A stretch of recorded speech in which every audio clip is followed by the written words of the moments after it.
Roma pasal yang ke-16. Salam.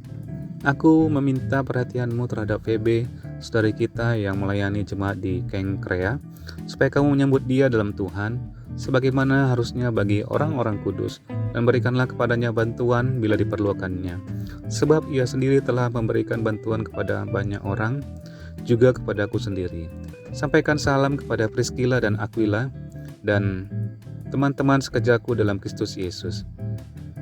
Mereka telah mempertaruhkan nyawanya untuk hidupku. Kepada mereka bukan aku saja yang berterima kasih, tetapi juga semua jemaat bukan Yahudi. Salam juga kepada jemaat di rumah mereka. Salam kepada Epenetus, saudara yang kukasihi, yang adalah buah pertama dari daerah Asia untuk Kristus. Salam kepada Maria yang telah bekerja keras untuk kamu. Salam kepada Andronikus dan Yunias, saudara-saudaraku sebangsa yang pernah dipenjarakan bersama-sama dengan aku, yaitu orang-orang yang terpandang di antara para rasul dan yang telah menjadi Kristen sebelum aku. Salam kepada Ampliatus yang kukasihi dalam Tuhan. Salam kepada Urbanus, teman sekerja kami dalam Kristus, dan salam kepada Stakis yang kukasihi. Salam kepada Apeles yang telah tahan uji dalam Kristus. Salam kepada mereka yang termasuk isi rumah Aristobulus. Salam kepada Herodion, temanku sebangsa. Salam kepada mereka yang termasuk isi rumah Narkisus yang ada dalam Tuhan. Salam kepada Trifena dan Trifosa yang bekerja membanting tulang dalam pelayanan Tuhan. Salam kepada Persis yang kukasihi yang telah bekerja membanting tulang dalam pelayanan Tuhan. Salam kepada Rufus, orang pilihan dalam Tuhan, dan salam kepada ibunya yang bagiku adalah juga ibu. Salam kepada Asinkritus, Phlegon, Hermes, Patrobas, Hermas, dan saudara-saudara yang bersama-sama dengan mereka. Salam kepada Philologus dan Yulia, Nereus dan saudaranya perempuan, dan Olimpas, dan juga kepada segala orang kudus yang bersama-sama dengan mereka. Bersalam-salamlah kamu dengan cium kudus. Salam kepada kamu dari semua jemaat Kristus. Ayat 17. Peringatan.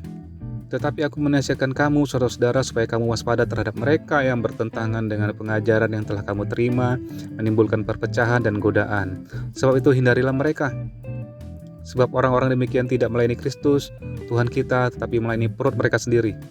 Dan dengan kata-kata mereka yang muluk-muluk dan bahasa mereka yang manis, mereka menipu orang-orang yang tulus hatinya. Kabar tentang ketaatanmu telah terdengar oleh semua orang. Sebab itu aku bersukacita tentang kamu. Tetapi aku ingin supaya kamu bijaksana terhadap apa yang baik dan yang bersih terhadap apa yang jahat. Semoga Allah, sumber damai sejahtera, segera akan menghancurkan iblis di bawah kakimu. Kasih karunia Yesus, Tuhan kita menyertai kamu. Salam kepada kamu dari Timotius, temanku sekerja, dan dari Lukius, Yason, dan Sosipater, dan teman-temanku sebangsa. Salam dalam Tuhan kepada kamu dari Tertius, yaitu aku yang menulis surat ini.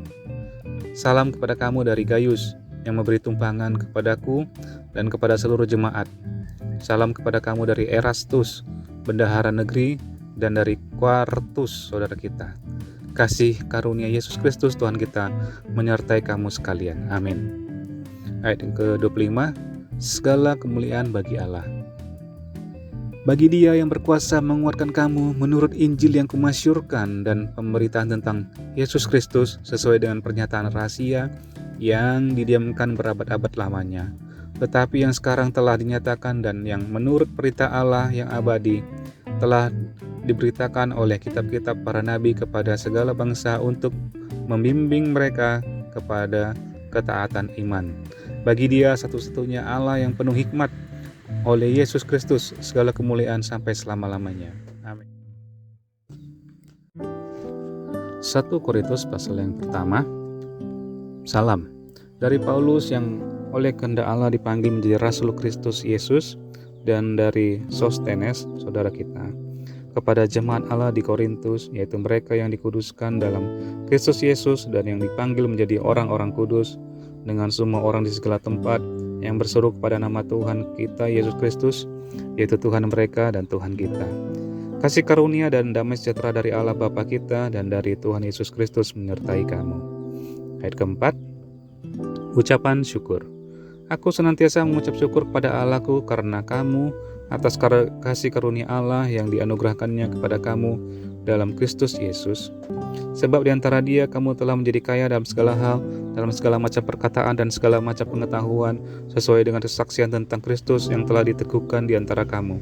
Demikianlah kamu tidak kekurangan dalam suatu karunia pun sementara kamu menantikan pernyataan Tuhan kita Yesus Kristus. Ia juga akan meneguhkan kamu sampai kepada kesudahannya, sehingga kamu tak bercacat kepada hari Tuhan kita Yesus Kristus. Allah yang memanggil kamu kepada persekutuan dengan anaknya Yesus Kristus, Tuhan kita adalah setia.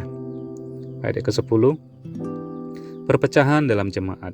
Tetapi aku menasihatkan kamu, saudara-saudara, demi nama Tuhan kita Yesus Kristus, supaya kamu seia sekata dan jangan ada perpecahan di antara kamu, tetapi sebaliknya supaya kamu erat bersatu dan sehati sepikir.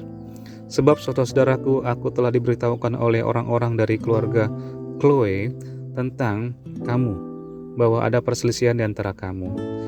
Yang aku maksudkan ialah bahwa kamu masing-masing berkata, aku dari golongan Paulus, atau aku dari golongan Apolos, atau aku dari golongan Kefas, atau aku dari golongan Kristus.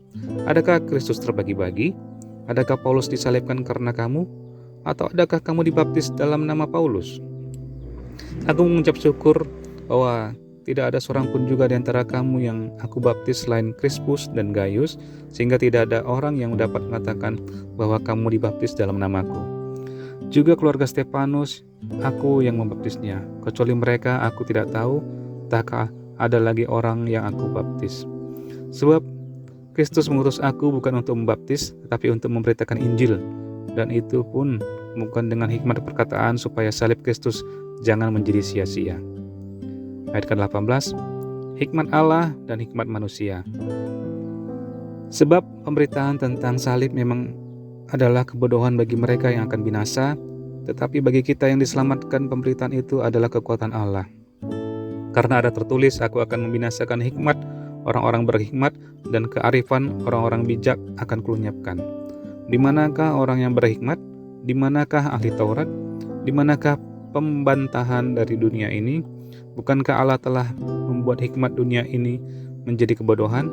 Oleh karena dunia dalam hikmat Allah tidak mengenal Allah oleh hikmatnya, maka Allah berkenan menyelamatkan mereka yang percaya oleh kebodohan pemberitaan Injil. Orang-orang Yahudi menghendaki tanda dan orang-orang Yunani mencari hikmat.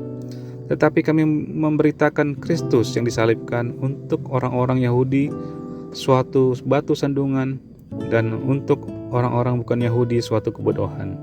Tetapi untuk mereka yang dipanggil, baik orang Yahudi maupun orang bukan Yahudi, Kristus adalah kekuatan Allah dan hikmat Allah. Sebab yang bodoh dari Allah lebih besar hikmatnya daripada manusia, dan yang lemah dari Allah lebih kuat daripada manusia.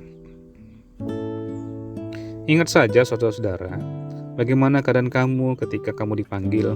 Menurut ukuran manusia tidak banyak orang yang bijak, tidak banyak orang yang berpengaruh, tidak banyak orang yang terpandang. Tetapi apa yang bodoh bagi dunia dipilih Allah untuk memalukan orang-orang yang berhikmat.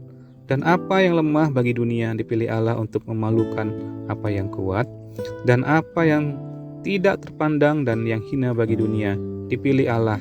Bahkan apa yang tidak berarti dipilih Allah untuk meniadakan apa yang berarti, supaya jangan ada seorang manusia pun yang memegahkan diri di hadapan Allah, tetapi oleh Dia kamu berada dalam Kristus Yesus, yang oleh Allah dapat menjadi hikmat bagi kita. Ia membenarkan dan menguduskan dan menebus kita. Karena itu seperti ada tertulis, barang siapa yang bermegah, hendaklah ia bermegah di dalam Tuhan.